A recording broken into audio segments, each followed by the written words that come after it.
Tak bisa masuk bunker, ribuan warga Israel tewas mengenaskan. Kacauan yang tak terbayangkan terjadi di Israel setelah serangkaian serangan rudal besar-besaran dari Iran menghantam negara tersebut. Ribuan warga Israel berusaha menyelamatkan diri dengan mencari perlindungan di dalam bunker bawah tanah yang dibangun untuk melindungi warga sipil dari serangan udara. Namun, situasi di lapangan berkembang menjadi bencana besar ketika kapasitas bunker tidak mampu menampung banyaknya orang yang berusaha masuk, menyebabkan kepanikan massal yang mengakibatkan ribuan orang tewas mengenaskan. Serangan rudal dari Iran merupakan bagian dari eskalasi konflik yang semakin memanas di Timur Tengah. Ketegangan antara Israel dan Iran telah berlangsung lama, dengan kedua negara saling menyerang di berbagai medan. Namun, serangan kali ini dianggap sebagai yang terbesar dalam sejarah ketegangan kedua negara. Ratusan rudal diluncurkan oleh Iran dalam waktu singkat, dengan sebagian besar menargetkan kota-kota besar di Israel, termasuk Tel Aviv dan Yerusalem. Banyak warga Israel yang terkejut dengan serangan ini, meskipun peringatan serangan udara sudah dikeluarkan beberapa jam sebelumnya. Alarm serangan berbunyi di seluruh penjuru kota, memicu kepanikan di kalangan penduduk. Orang-orang dengan cepat berusaha menuju tempat perlindungan, terutama bunker-bunker yang dibangun di berbagai tempat strategis sebagai perlindungan dari serangan udara. Namun, ledakan demi ledakan yang terdengar dari rudal yang menghantam berbagai bangunan dan infrastruktur vital menyebabkan situasi semakin kacau. Bunker di Israel memang dirancang untuk menampung warga sipil dalam situasi darurat, tetapi banyak bunker yang tidak memiliki kapasitas yang cukup untuk menampung semua penduduk di kota-kota besar. Ketika serangan rudal dimulai, warga Israel dengan panik bergegas menuju bunker terdekat. Ribuan orang berdesakan di pintu masuk, saling dorong dan berebut masuk, dengan harapan bisa berlindung dari hujan rudal yang terus menghantam kota-kota mereka. Namun masalah kapasitas segera muncul. Banyak bunker hanya bisa menampung beberapa ratus orang, sementara yang datang mencapai ribuan. Bahkan di beberapa tempat, jumlahnya mencapai puluhan ribu.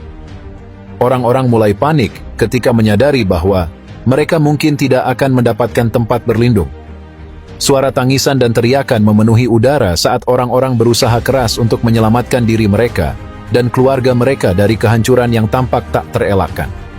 Di berbagai lokasi, penjaga bunker berusaha mengatur massa yang terus berdatangan, tetapi mereka segera kewalahan. Tidak ada cukup personel atau fasilitas yang memadai untuk menangani arus manusia yang begitu besar dalam waktu singkat. Orang-orang mulai mendorong satu sama lain dalam upaya untuk masuk, menciptakan situasi yang sangat berbahaya. Kondisi di luar bunker semakin memburuk dengan cepat. Ratusan ribu orang yang tidak bisa masuk ke dalam bunker menjadi sangat rentan terhadap serangan rudal. Rudal-rudal yang diluncurkan Iran menghantam berbagai bagian kota, menyebabkan kehancuran besar-besaran. Gedung-gedung runtuh, jalan-jalan hancur, dan ledakan yang terus-menerus menciptakan suasana teror yang mencekam. Mereka yang tidak beruntung cukup cepat untuk masuk ke dalam bunker akhirnya menjadi korban. Selain itu, kepanikan di luar bunker menyebabkan banyak korban jiwa akibat berdesakan. Orang-orang yang berebut masuk ke dalam bunker mulai saling dorong, jatuh, dan terinjak-injak oleh massa yang panik. Banyak yang tewas karena sesak napas atau cedera akibat terinjak-injak, terutama di tempat-tempat di mana jumlah orang yang berusaha masuk sangat besar dan ruang di dalam bunker sangat terbatas. Dalam beberapa kasus, orang-orang bahkan kehilangan kesadaran di tengah kerumunan sebelum akhirnya tewas di tempat. Tragedi ini memakan korban dalam jumlah yang mengejutkan. Ribuan orang ditemukan tewas di dekat pintu masuk bunker.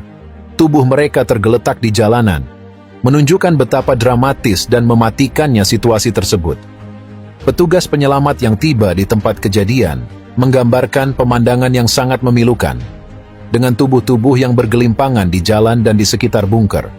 Sementara suara tangisan dari anggota keluarga yang kehilangan orang tercinta memenuhi udara. Pemerintah Israel segera menyadari besarnya skala tragedi ini dan mencoba merespons secepat mungkin. Tim medis dan militer dikerahkan ke lokasi-lokasi yang paling terdampak, berusaha menyelamatkan mereka yang masih hidup dan memberikan bantuan kepada yang terluka. Namun dengan banyaknya korban dan infrastruktur yang rusak parah akibat serangan rudal, upaya penyelamatan menjadi sangat sulit. Perdana Menteri Israel Benjamin Netanyahu dalam pernyataan resminya mengutuk serangan Iran sebagai tindakan terorisme yang brutal dan menjanjikan akan memberikan pembalasan yang keras. Namun di saat yang sama, Netanyahu juga menghadapi kritik dari warga Israel sendiri yang merasa bahwa pemerintah gagal melindungi mereka. Banyak yang mempertanyakan mengapa bunker-bunker tidak cukup memadai untuk menampung semua penduduk dan mengapa tidak ada rencana darurat yang lebih baik untuk menghadapi serangan sebesar ini. Beberapa pengamat politik juga menunjukkan bahwa insiden ini dapat memperburuk ketidakpercayaan publik terhadap pemerintah, terutama jika Netanyahu tidak segera mengambil langkah konkret untuk memperbaiki situasi dan memastikan bahwa hal serupa tidak terulang di masa depan. Rasa frustrasi dan ketidakpuasan publik terhadap pemerintah semakin meningkat seiring dengan bertambahnya jumlah korban yang terus dilaporkan. Selain korban fisik, dampak psikologis dari tragedi ini juga sangat besar. Ribuan warga Israel yang selamat dari serangan tersebut mengalami trauma mendalam akibat apa yang mereka saksikan dan alami. Banyak yang kehilangan anggota keluarga, teman, dan tetangga dalam kepanikan massal saat berusaha menyelamatkan diri dari serangan rudal. Trauma ini akan membutuhkan waktu lama untuk pulih, terutama bagi anak-anak dan orang dewasa yang mengalami langsung kekacauan tersebut. Selain itu, tragedi ini juga menyebabkan keretakan sosial di dalam Israel sendiri. Warga mulai mempertanyakan kemampuan pemerintah dalam melindungi mereka, sementara ketidakpuasan terhadap otoritas militer dan sipil semakin meningkat. Situasi ini memperburuk polarisasi di dalam masyarakat Israel, dengan sebagian besar warga merasa marah dan tidak puas dengan cara pemerintah menangani krisis ini. Serangan rudal besar-besaran dari Iran yang memicu kekacauan di Israel telah menyebabkan bencana kemanusiaan yang sangat mengerikan. Ribuan warga tewas mengenaskan, baik akibat serangan rudal maupun kepanikan massal, saat mereka berusaha mencari perlindungan di dalam bunker.